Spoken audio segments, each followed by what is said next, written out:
Обесването на Васил Левски. Христо Ботев.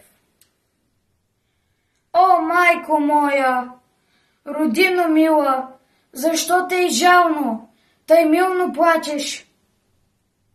Гарване, и ти, птицо проклета, на чий гроб там тъй грозно грачеш?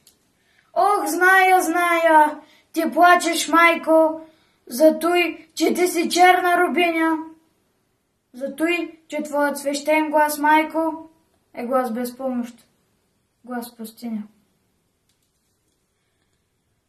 Плачи! Там, близо край град София, стърчи, аз видях черно бесило и твой един син Българио виси на него със страшна сила. Гарва над грачи грозно зловещо, псета и вълци вият в полята. Старци се молят, Богу горещо, жените плачат, пищят децата.